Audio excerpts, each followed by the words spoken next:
બેટીનું શરૂઆતમાં બહુ સારી વાત કરી કે મને 9 વર્ષે કોઈ બેટી કહીને બોલાવી।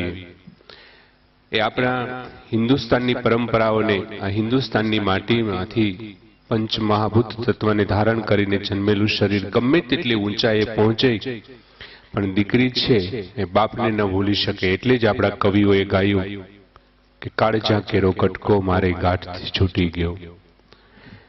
એ સાથે જગતગુરુ શ્રી રામાનંદાચાર્યજીના ચરણોમાં કોટી કોટી વંદન કરી અને તેમના ચરણોમાં એ સાથે વિનંતી ધરું છું કે તેઓ અહીંયા હાજર રહેલા સર્વ શ્રોતાગણો ભક્તજનોને શુભાશીષ સાથે જીવન સંદેશ આપે। શ્રી રામાનંદાચાર્યજી મહારાજ। जनकात्मजायै नमोस्तु रुद्रेन्द्रयमानिलेभ्यो नमोस्तु संदार्क मरुद्गणेभ्यः।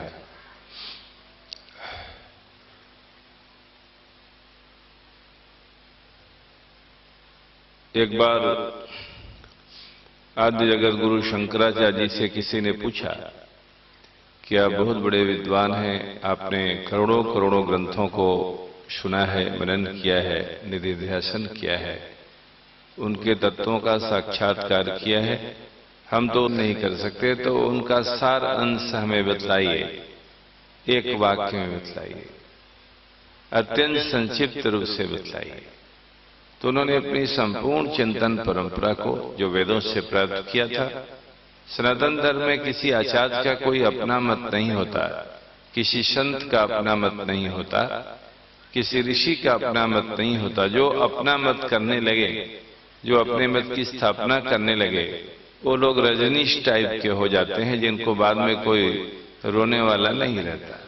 वो अपनी बात करने लगे थे।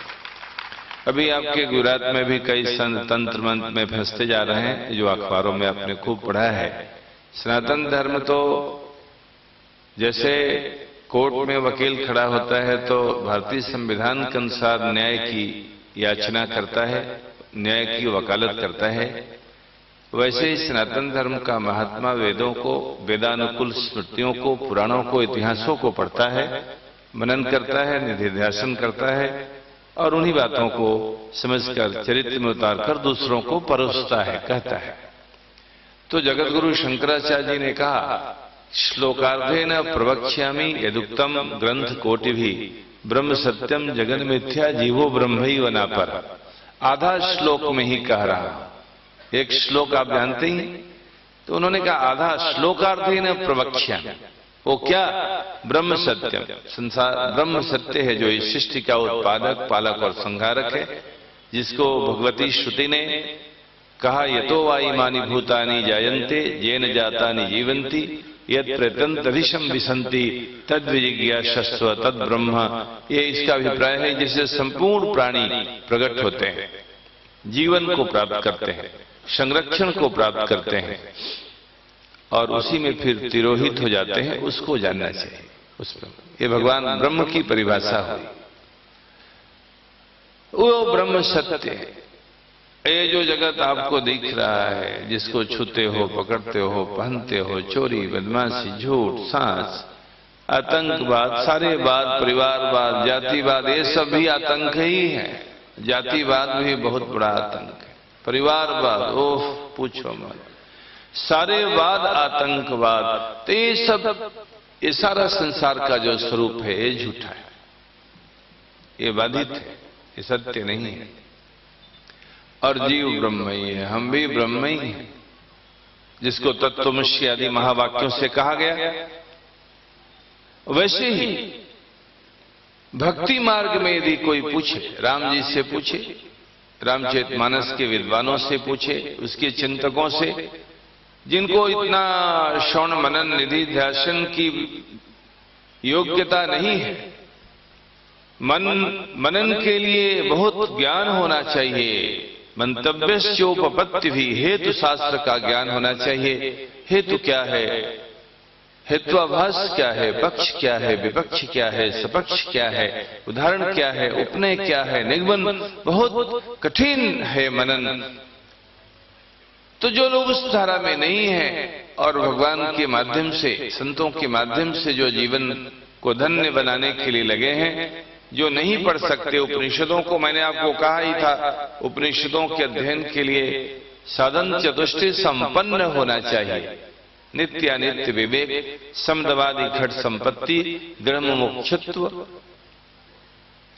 यहां मूत्र फल भोग विराग बहुत कठिन है। संपूर्ण संसार के पदार्थों से ऐहिक पारलौकिक पूर्ण विराग होना चाहिए। प्रबलतम मोक्ष की इच्छा, जैसे भूख लगने के बाद हम 100 को छोड़ देते हैं, वैसे सहस्त्रम विहाय भोजन करने के लिए कहा गया। लाखों करोड़ों, अब कोई इच्छा हमें बाधित नहीं करेगी, ऐसी मोक्ष की इच्छा। जैसे आदमी जब समुद्र में डूब रहा हो तो उसे केवल ऐसा लगता है कि कैसे बच जाता, कैसे बच जाता।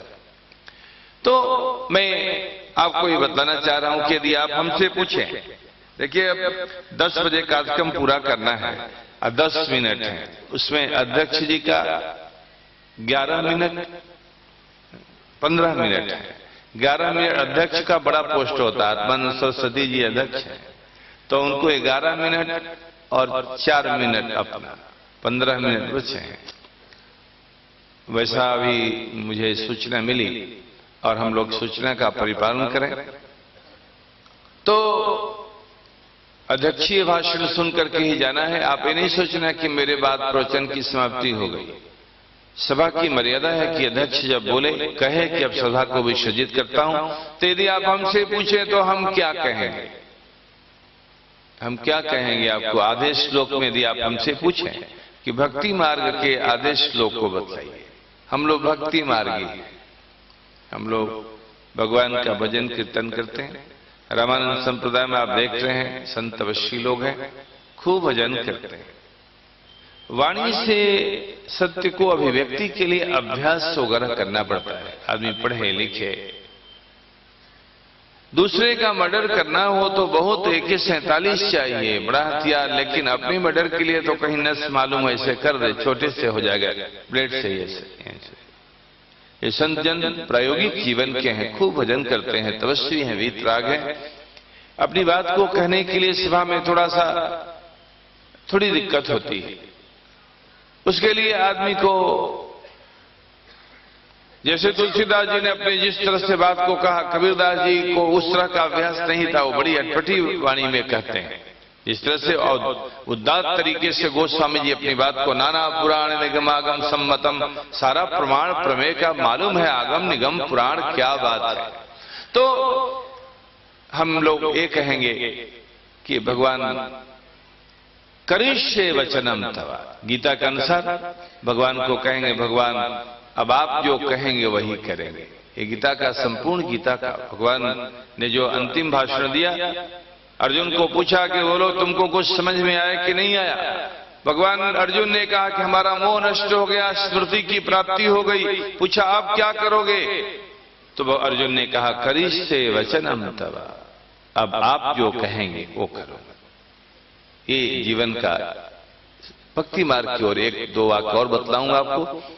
हम संपूर्ण अपनी क्रियाओं को करते ही हैं। गीता में कहा गया कोई भी आदमी एक क्षण भी कर्म के बिना नहीं रह सकता। बैठना भी कर्म है, सोना भी कर्म है, खाना स्नान करना भी कर्म है। नहीं कश्चित् क्षणमपि जातु तिष्ठत्य कर्म कृत। लेकिन कर्म से जब छुटकारा नहीं मिले तो हम सभी लोग जो कर्म कर रहे हैं उसका सही कर्म कौन है? किसी नियंत्रण में कर्म करना, मर्यादा में कर्म, किसके नियंत्रण में? जो किसी दोष से रहित नहीं हो। दुनिया के जितने भी लोग हैं वो दुष्ट है, कहीं ना कहीं कोई दोष होगा, भ्रम होगा, प्रमाद हो, विप्रलिप्सा।